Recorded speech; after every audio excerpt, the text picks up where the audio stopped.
An autumn wind heavy with the scent of the sea blew up the cliff face as Kvasir led his younger brother Baldur down the steep path to the hidden cove where the feigning ceremony would take place. Tonight was the night Baldur would officially be taken into the sect and made a member of Asatru. The ocean spread out below them as infinite and blue as the sky which stretched out above them, and their leather boots fought for traction in the sandy earth as they made their way down to the beach. The fresh tattoos on Kvasir's face, runes that marked him as a man of knowledge, stung from the salty sea air. As they carefully made their way down the cliff face, past the lupin and clumps of gum weed, Kvasir noticed a possum rotting in the sun to the side of the path, 2 ravens picking and pulling at its entrails. The birds cawed at them briefly before beating their shiny, black wings and taking flight. Kvasir turned to his brother. "This is a good omen, Baldur. They are Hugin and Munin, pets of Father Odin. They will bring him word of your acceptance into the section." Baldur nodded gravely. Though they were young, Kvasir was 17 and his brother only 14, the boys were tall and lean. Their hair was as pale and yellow as the sandy shore that lay beneath them. They finally stepped down onto the beach, the secret cove. The surf beat loudly and rhythmically against the land, a few fishing boats dotted the horizon in the distance. It was a magical place where earth, sky, and sea met. A place where the mysteries of Asatru would be revealed. "All of this you see," Kvasir explained to his younger brother, "all of Midgard, was once Ymir, born from venom. Father Odin made the earth from the flesh of Ymir and the ocean from his blood. We truly are the sons of Odin." Baldur nodded his head solemnly, his blue eyes staring out at creation. Baldur couldn't remember his real father.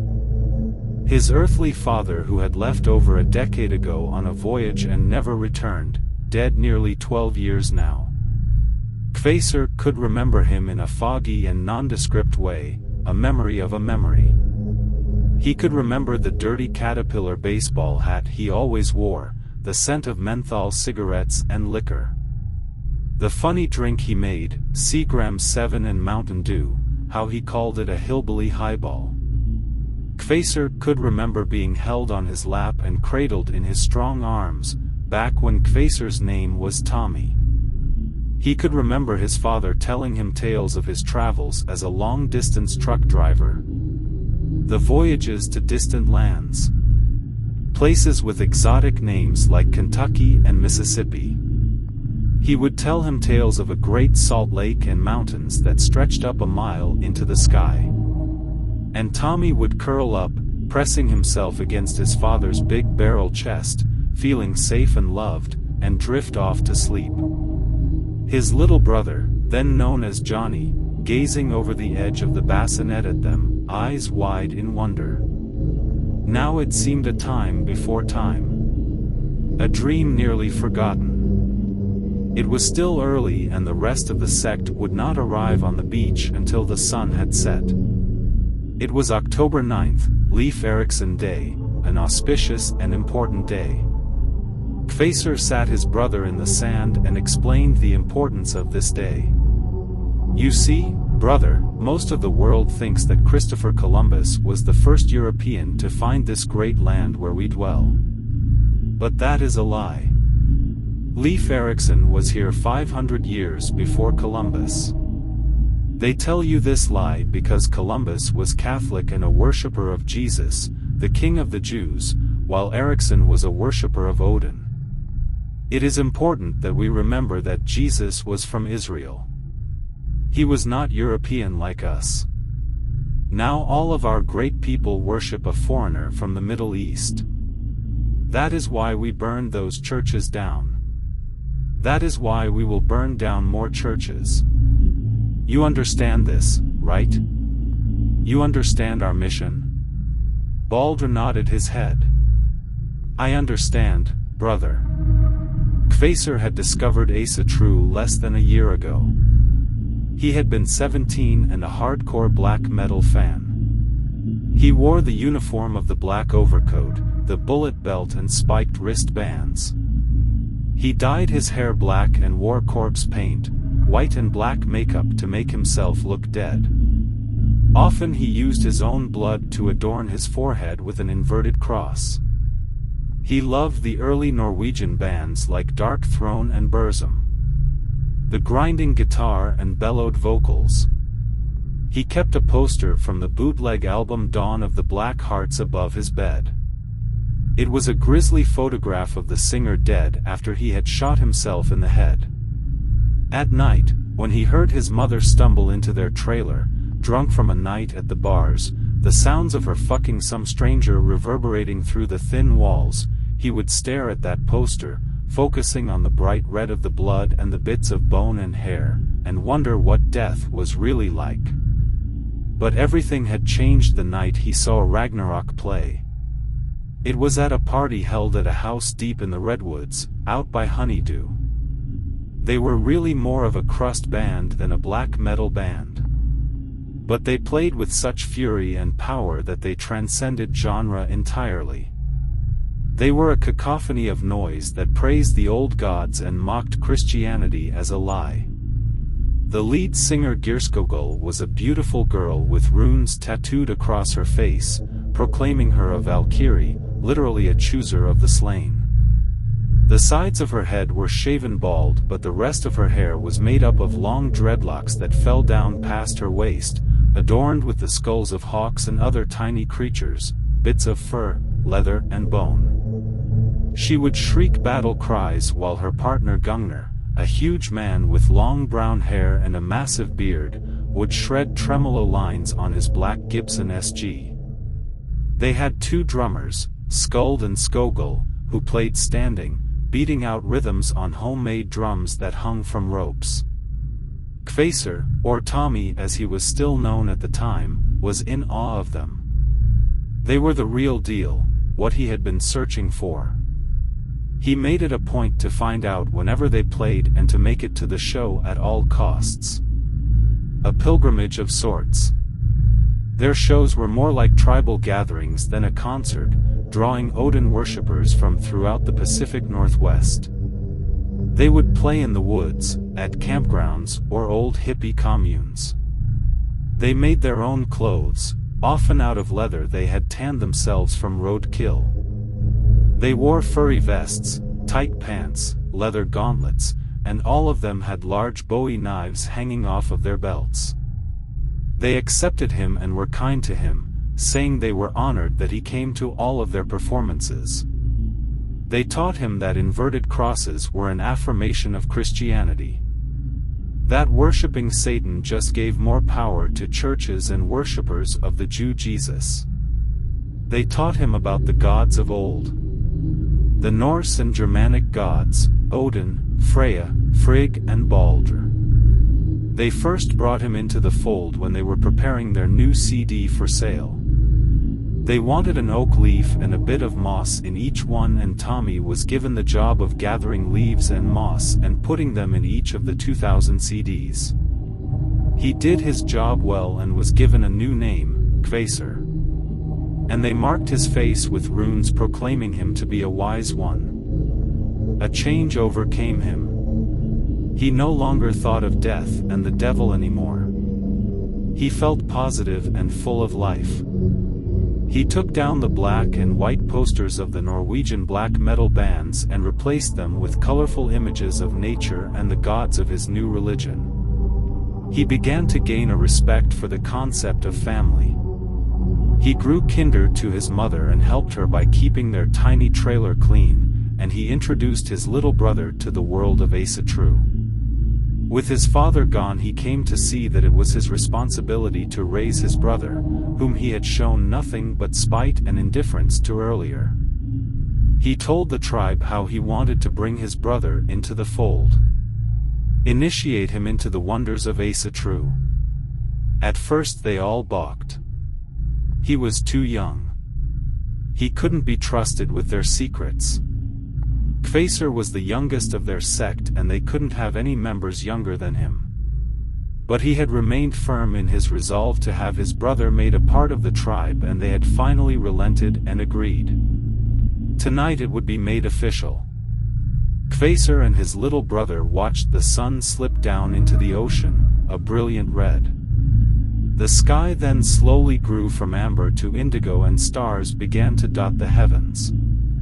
It was then they saw the tribe marching down the cliff face, clutching torches and beating drums. They were led by Girskogul and Gungnir, who marched solemnly forward with the noble manner of royalty. There were many others that Kvaser did not recognize, and as he and his brother rose up from the sand and stood, they encircled them. 2 5-gallon carboys of homemade mead were placed in the circle. Girskogul stepped forward so that she was inches from Kvaser and he could smell her, an earthy mixture of female sweat and herbs, chamomile, lavender and sage. She was taller than he was, and her down-tilted face was filled with amber shadows from the flickering torches. Her beauty always unnerved him and made him feel foolish and childlike, but tonight there was a new fierceness to her that he had never seen before, a grim look in her eyes, and Kvaser began to grow timid and afraid. "Heil og sail, Kvaser," she murmured. "Heil og sail, Girskogul," Kvaser answered back. "Where is the goat? I thought we needed a blood sacrifice for the blot." "Oh, we have our goat," Girskogul spoke, and clapped her hands 3 times. Shadows suddenly lurched forward and arms reached out from the darkness, grabbing Kvaser and his brother. Kvaser panicked and struggled to free himself as he felt his hands lashed together behind his back with tight bindings. A hand was clasped over his mouth and a bowie knife pressed against his throat. He could hear his little brother screaming and looked over to see him being bound with ropes. A large bearded man he didn't recognize wrapped duct tape around his little brother's mouth, and his screams became muffled cries. Girskogul pulled her bowie knife from its leather sheath and approached Kvaser, pointing the knife at him accusingly. "Kvaser, what are the 9 noble virtues?" The hand pressed against his mouth released its grasp. Was this some kind of test? If it was, he would pass.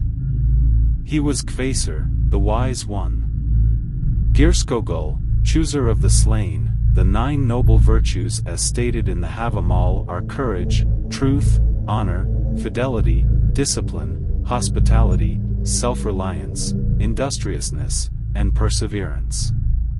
"Correct," she said, leering, her white teeth catching the light of the torches and staining her mouth an orange and amber hue. "But what is the greatest commandment in the law?" "The greatest commandment is the proscription of oath-breaking." "Very good, Kvaser. Very good indeed." Kvaser felt relief. Had he passed the test? Girskogul paced in front of him, gently tapping the point of her knife in her palm. "So, Kvaser, did you not take an oath of loyalty to this tribe?" "Yes." "Did we not make you part of our family?" "Yes." "Did we not name you and mark you so that you were reborn as one of us?" "Yes." "When you wanted to bring your brother into the tribe, did we not tell you, no? That he was too young? That he couldn't be trusted with the secrets of our section? But you insisted. You were sworn to secrecy, and you told him of our doings. The burning of the churches of Jesus the Jew. You told him. An outsider. You have broken your oath. Now you will get your wish. You wanted Baldur to gain understanding of Asa True, so he shall have it. But he will pay the same price Odin did. We shall lash him to the cosmic tree Yggdrasil that connects the 9 worlds. He shall hang there, upside down, for 9 days with no food or water, just as Odin did. But first he must make a sacrifice to Mimir so that he may drink from the well of Urd. And with this she stepped forward with her bowie knife and stuck the tip straight into the right eye of Balder. Kvaser screamed out in horror and anguish, but a hand was quickly pressed against his mouth, stifling his cries. He struggled against his binds as he watched Geirskogul turn the blade and scoop Balder's eye from its socket, blood, black in the torchlight, flowing heavily down his face. Kvaser could hear his cries coming from beneath the duct tape as Balder twisted and writhed in the arms of several large bearded men. The men dragged Balder away, taking him up to the cliff face where a massive cypress tree jutted from the rock and sand. Kvaser could see them, shadowy figures, duct-taping his squirming brother upside down in the tree's branches, wrapping his struggling form the way a spider would a fly.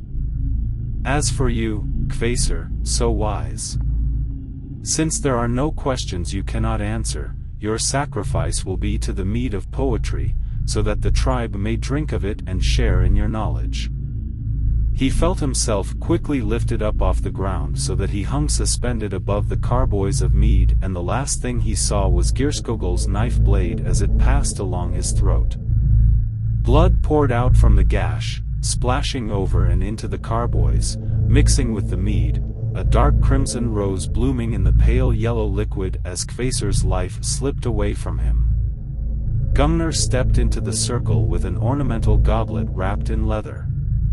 He tilted a bloody carboy over so that it spilled its contents into his goblet.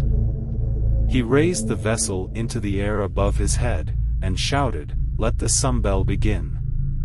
To my brothers and sisters, it is with valor that we celebrate this night. May we all die with our knives in our hands and reunite in Valhalla so that we may drink and fight again for all eternity." A great roar rose up from the crowd as Gunnar drank, the mixture of blood and honey wine spilling from the corners of his mouth and dripping down his thick beard.